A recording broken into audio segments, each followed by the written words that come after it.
Hi guys, Mark here with Walter's World, and we are in Lucca, Italy. Behind me you have the San Martino Cathedral, and today what we're going to give you is the top 10 places you should check out in central Italy. Now, the thing is, most people think of central Italy, they just think there's Tuscany, but there is more. However, the best place to see, most of them are in Tuscany, so our list will reflect that. Now, the first place you want to go when you come to when you come to Tuscany in central Italy is Florence.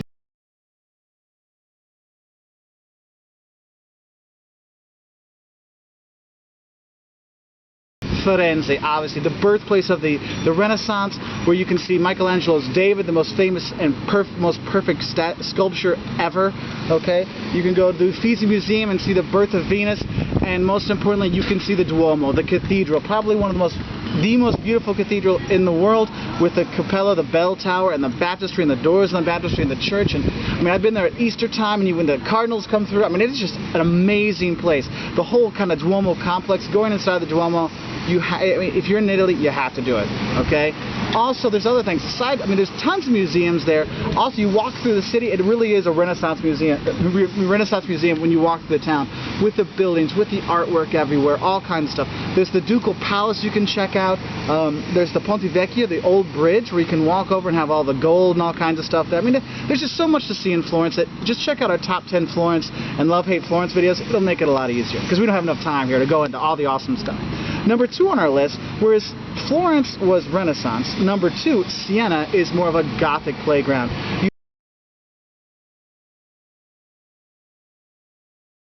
You have the Piazza del Campo, which is the main square, which is kind of like a seashell coming out. When you see it, it looks, oh, that's kind of interesting. I mean, it's a different kind of thing. If you ever saw Quantum of Solace, a James Bond movie, in the beginning where he shoots the guy and there's the horse races going around, that's where it is. And the horse races are called Il Palio, okay? A couple times a year they have these horse races in the city, from everybody from different districts throughout the city put a horse in and they race around. It is an amazing experience.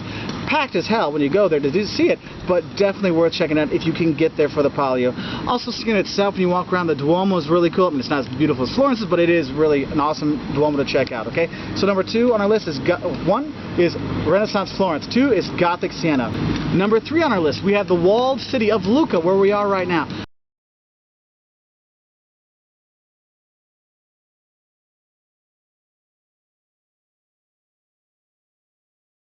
Guys, you have amazing churches. You have San Martino Cathedral here, which is, you know, the birthday cake, and I like to call San Michele on the other side of town is the wedding cake, because it has even more of the fluffy stuff on top.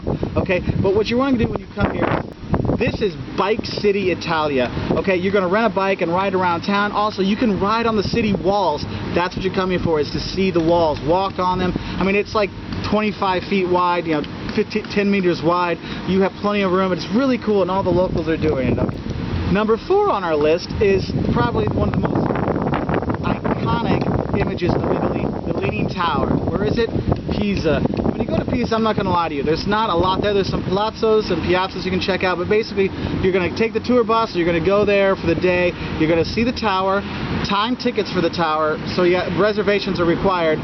You go to the cathedral and you go see the baptistry, which is actually cooler, I think cooler looking than the other two, okay? And if you want to be a total geek tourist, you always do this picture, you know.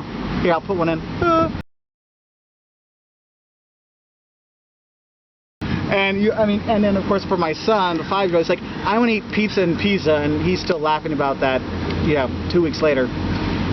Anyway, but Pisa is a nice little day trip to go on, and you got to go see the tower. I mean, it's required kind of thing, okay?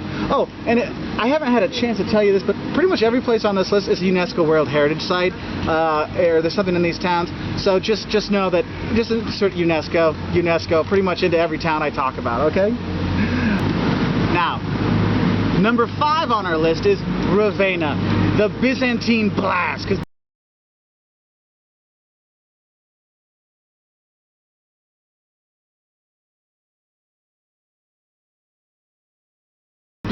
We've had Gothic, we've had Renaissance, we've had Leaning Towers.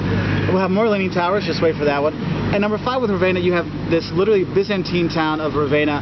You go like San Vitale, the basilica there. Inside is this blue, green, gold explosion. Inside the churches that you really feel, it doesn't feel so much like the Italy you've been seeing. It's a different beast altogether. There's tons of great museums there. If you're ever like world famous, probably some of the greatest literature ever. Authors, Dante's tomb is in Ravenna there, where there's eternal flame kind of stuff. There's a lot to see and do. Ravenna is kind of like a hidden thing. It's like an hour and a half from Florence and Bologna, so not a lot of people get there, which is really sad because I really like it. I think you should check it out, okay? So, number 5 is Ravenna. Number 6 on our list is Bologna. Now, if you've ever had bologna, that's where it comes from, okay? Or mortadella, as my friends in Brazil call it, or you can get it, the fancy name for bologna, but mortadella. Basically, when you go there, you have red stone buildings all over the place. It's a big student town, lots of nightlife, lots of stuff going on. But for me, it's the unfinished the unfinished cathedral there, which is really cool. And inside has the scariest, most freaky fresco of hell you will ever see. It's worth the 20 cents to put in to light it up and check it out. Now, if you go in the Duomo, though, you can't take your bags in, so that can be a bit of a problem.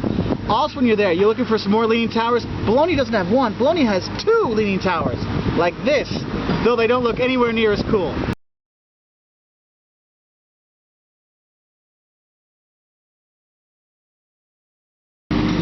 Number 7 on our list is San Gimignano.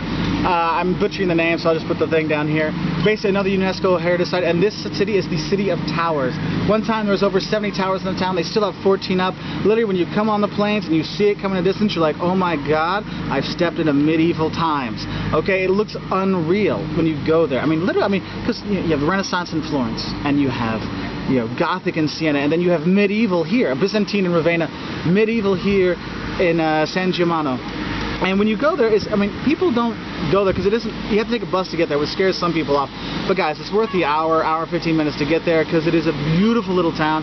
You go spend the day, if you spend the night, it's great, but basically you have the towers, you walk around the town. There's the basilica there is very nice. There's a nice little, how do you call it, sacred art museum to check out. All kinds of good stuff, okay? Definitely something to check out. We're going to have some rain here.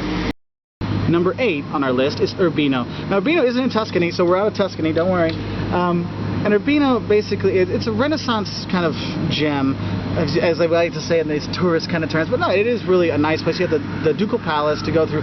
Has a bunch of museums there to check out within the palace and all kinds of things. You have, it's the birthplace of Raphael, so you're going to have the Raphael stuff. If you don't know Raphael, there's the Raphael rooms in the Vatican. There's the 2 cherubs he drew that's actually in Dresden. Where you're there, if you were in college, when you see the 2 little fat angels next to each other smoking a cigarette, drinking a beer, that poster, well, he's the guy that did the original of it, okay? It is a UNESCO World Heritage Site. You do have a nice little Renaissance thing, so it's a nice little visit, because if you've seen Tuscany, and not a lot of people, when they're in Central Italy, go outside of Tuscany, so it's a nice little thing to check out outside of that. Okay guys, number 9 on our list is Modena. Now, I'm not going to lie to you, most people don't ever even think about going to Modena. The only time they think about Modena is when they put the balsamic vinegar on their salad. I'm like, what's this di Modena mean? This is the town where the balsamic vinegar is from. And you can buy some and take it home from you there. It's the best in the world, don't get me wrong, okay? But the town actually, for me, it was a pleasant surprise because I wasn't expecting too much when I went there. And it's a UNESCO World Heritage Site there. There's the cathedral there with the sculptures inside and the rose window. It is just beautiful. And I was just like, wow, I wish I could have stayed longer in Modena because I was so surprised. I thought it was going to be a day trip, but I wanted to stay longer, okay? Also, there's the Ducal Palace you can go and check out. Well, you can't really check it out. You can walk around it because it's a military school. There's the Plaza de Musée, or the museum palace, where you have an art museum and an archaeological museum, all kinds of cool stuff there to check out. So Modena is kind of like my, off the beaten track. No one really goes there. Why not check it out? Town on this list. And number 10 on what to see and do in Central Italy is San Marino. Now you may say, San Marino, what the hell is that? San Marino is the smallest republic in the world. It's like the 3rd or 4th smallest, in Europe. It's basically this little democracy, the oldest democracy in the world. They'll tell you that 400 times. Basically, you're going there so you can go into the town thing and pay to have them put a stamp for San Marino into your passport. So you can say, haha, I've been to San Marino.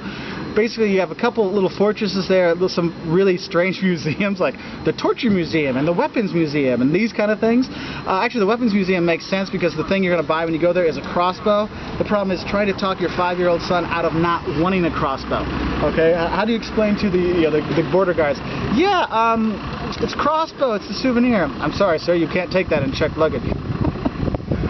But San Marino is cool because you go up there, but if you're going to San Marino, you're probably going to stay in Rimini, which is the most over-touristed place in central Italy. If you want to see Italy, don't go to Rimini. But if you want to go and stay in a package tour deal and stay on the beach all the time, Rimini is a great place, but that's right by San Marino. So you have to go through Rimini to get to San Marino, okay? So our top 10 places you should check out in central Italy. Number 1, Florence, the Renaissance, the birth of the Renaissance and David and the Duomo. Number 2 is Sienna, the home of Il Palio, the horse race. Number 3 on our list is the walled beauty of Lucca, where I am right now. Number 4 on our list is Pisa with the Leaning Tower. Number 5 on our list is Ravenna, the Byzantine blast. Number 6 on our list is Red Bologna. Okay, not just good for the sandwich, but also for the Leaning Towers and the unfinished cathedral and the scariest death hell you'll ever see. Okay. Number 7 on our list is San Gimignano, this beautiful little town, the city of towers, let's say, the town of towers. Number 8 on our list is Urbino, the birthplace of Raphael. Number 9, Modena, the birthplace of balsamic vinegar, well, at least the best balsamic vinegar you'll have. And number 10, the Republic of San Marino, because guys, if you're here, why not get, because you get, everyone thinks, oh, Vatican's another country. Well, there's 2 countries, Italy's so great, there's actually 2 countries inside of it. Vatican City and San Marino. So those are our top 10 places to check out in Tuscany and central Italy. We hope you have a great time here in Italy. We have all kinds of stuff here. It's what to see in Lucca, things you love and hate about Florence, Ravenna. We have videos for all these places. In Italy in general, Europe in general, we've got all kinds of stuff. So come check us out at our website, www.waltersworld.com, and please like and favorite this video, and we hope you'll subscribe. So, ciao from Lucca, Italy.